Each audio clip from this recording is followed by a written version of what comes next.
As the abuse continued with Pecklers, a new priest came to our parish as a deacon, and his name was Father Tom Stanford. And he befriended me. He was a singer in the church too, and it was the first time that you ever saw a priest who, he wore a different cleric shirt. He wore like a maroon shirt, and he wore blue jeans and sandals, and it was the late 70s, and it was like the Saturday Night Fever time, and it was just like a very different time in the 70s.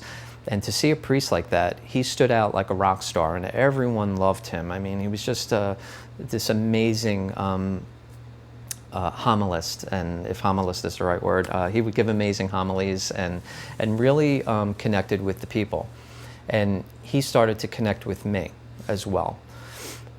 Finally, I was able to confide in Father Tom what the musical director of the church, Keith Pecklers, that he had been abusing me.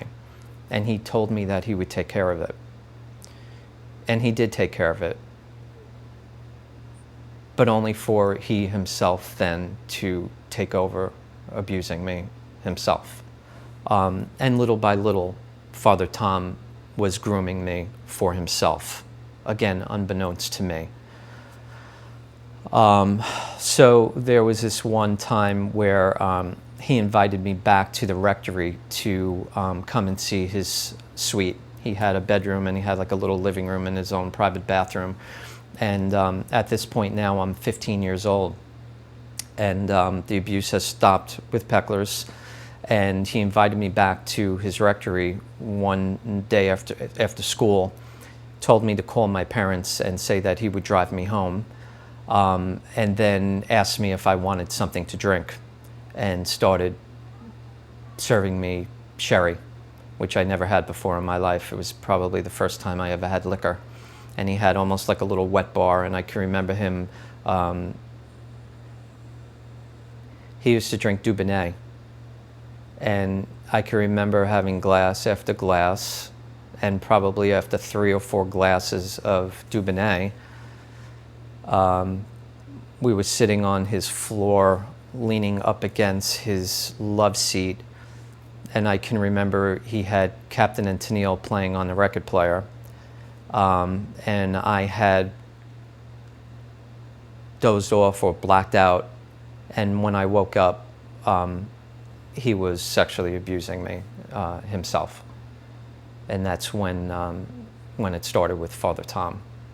So here I am, I just, was finished, thinking that this whole part of my life was over, and now I'm back in this madness, and I just could not get out of it. I just could not break free from it. I couldn't understand why it was happening again. I continued to have relationships with girlfriends, but again, I had this whole separate life with the church as my foundation that I just couldn't break away from it. I didn't have the energy. I just felt completely, depleted. I can remember throwing up and just feeling so sick physically and emotionally that I just had no way of breaking free from it. That continued over a period of time. I can remember for my 16th birthday, he asked my parents if he could take me to the Bahamas.